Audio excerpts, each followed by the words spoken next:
It was during my sophomore year in college, back in 2012. I honestly can't remember the exact month, but I believe it was sometime during the winter. At the time, I lived with two roommates, Katie and Danielle, and we were the best buds of all time.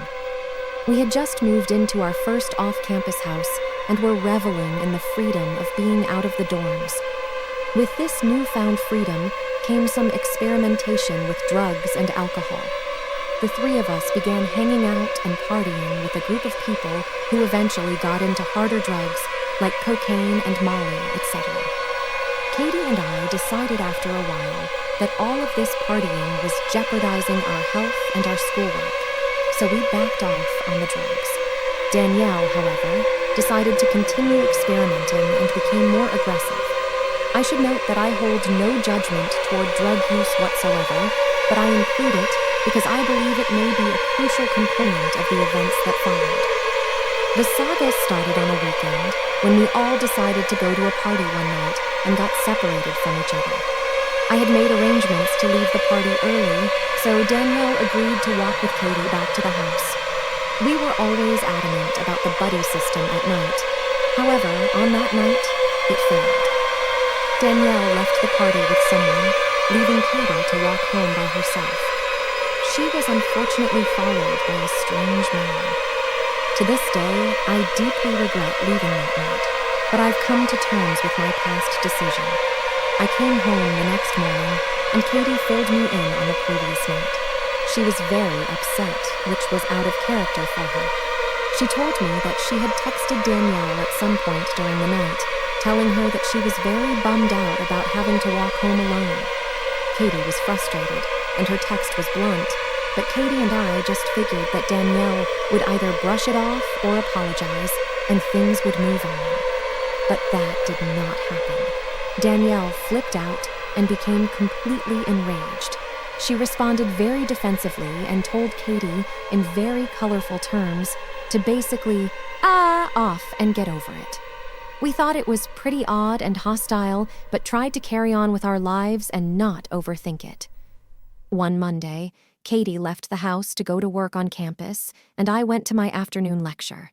Sometime while I was in class, Danielle came into Katie's workplace in the student rec center and began screaming at her in front of 60-plus patrons, calling her all kinds of obscenities.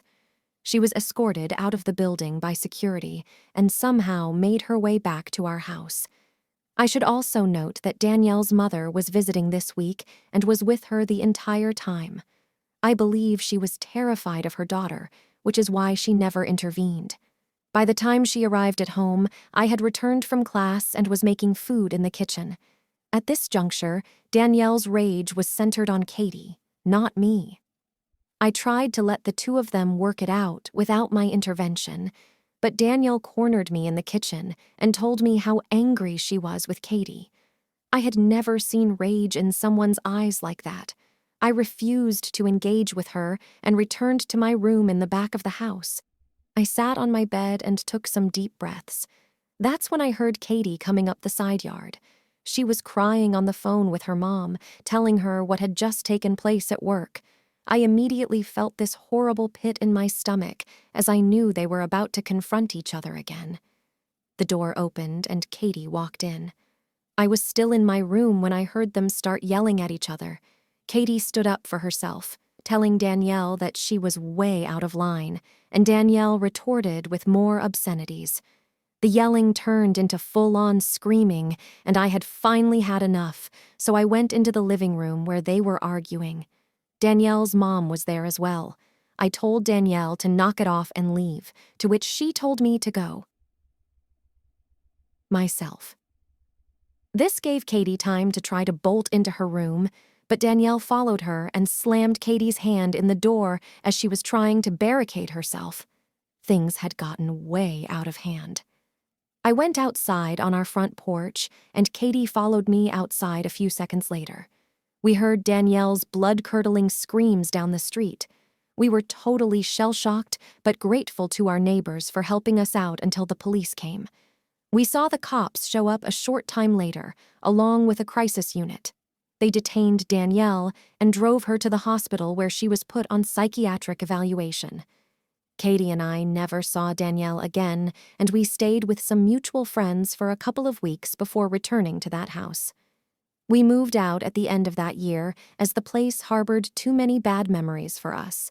I later learned that Danielle had experienced a psychotic break triggered by a variety of factors, including stress, drug use, and an underlying mental health condition. This was a huge eye-opener for me to further educate myself about mental health and young adults, as well as appreciate the incredible things your body can do while you're in fight-or-flight mode. It's also taught me a lesson to trust my gut more, as my spotty senses had warned me about Danielle before, but I ignored it. This is somewhat of a convoluted story, so please bear with me as I try to convey everything that I can recall about what led me to the conclusion that my former housemate could have potentially been a serial killer or one in the making. It was the summer of 2015 when I moved in, and at first appearances, my housemate Mike was somewhat normal, if not a bit socially awkward and dysfunctional. When I was signing the papers, he was adamant that I should never go into the basement, which I thought was odd. But I really needed a place to stay, and everyone has their little quirks, so I just chalked it up to that. At first, I got to know Mike more, and I learned about the depths of his dysfunction. Firstly, he used meth. Now, I don't automatically judge people based on vices, but I was surprised at the extent of his use.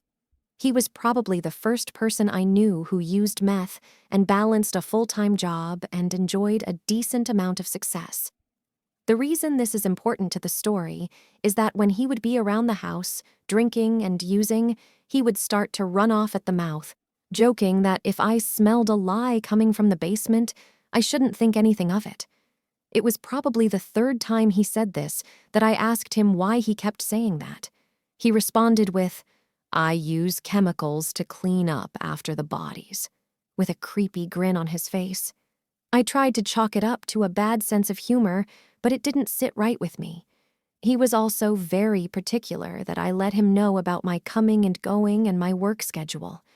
I remember him being shocked and uncomfortable one day that I ended up taking off of work because he didn't realize that I was home.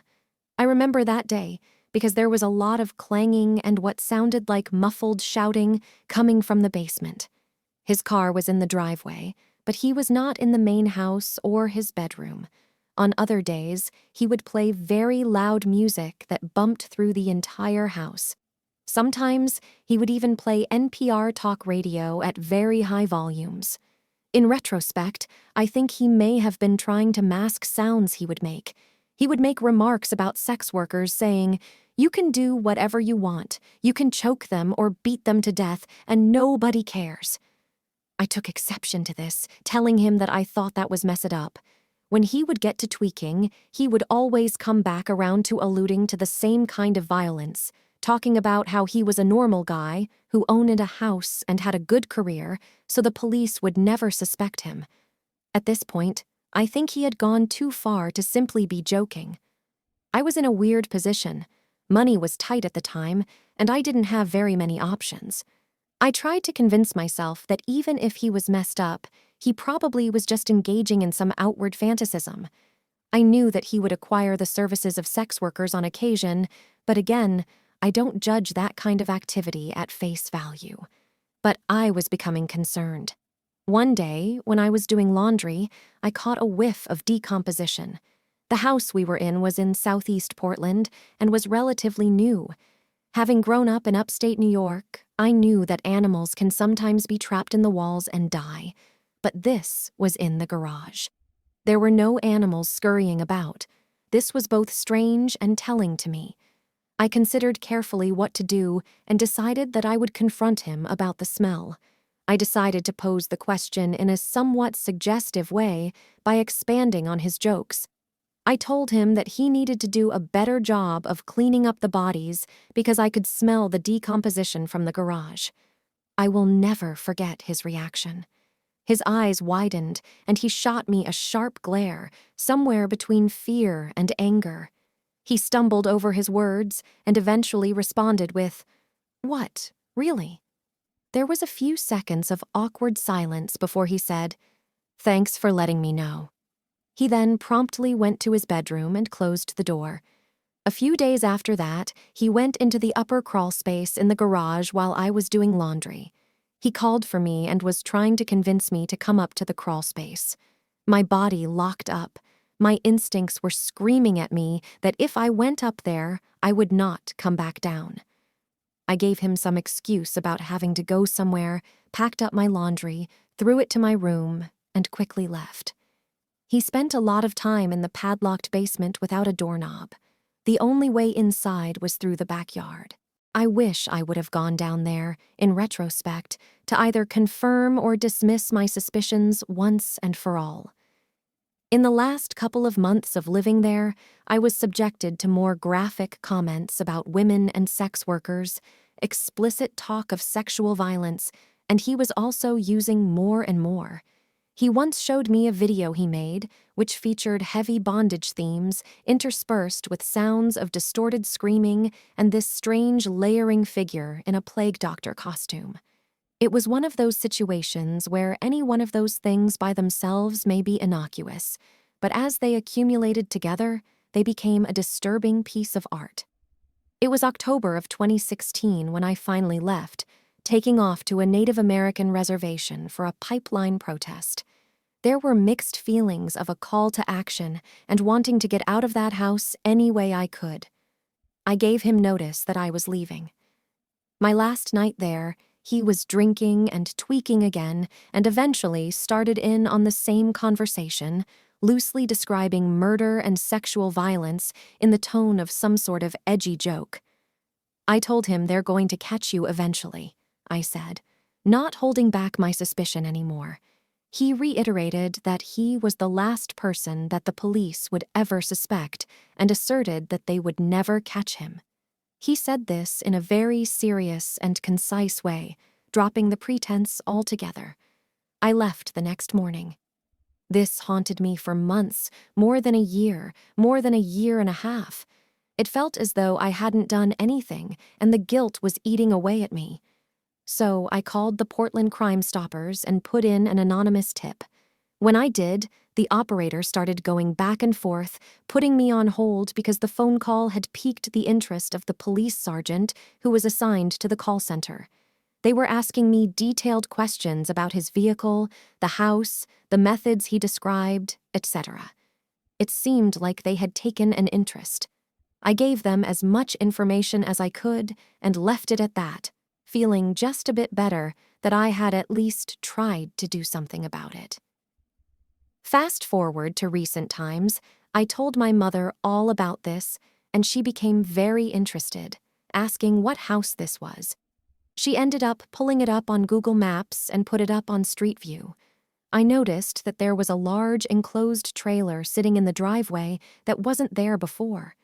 I could provide a few theories as to why it might be there, but cannot put together a practical reason for it. Admittedly, this is pure conjecture, but I can't help but wonder.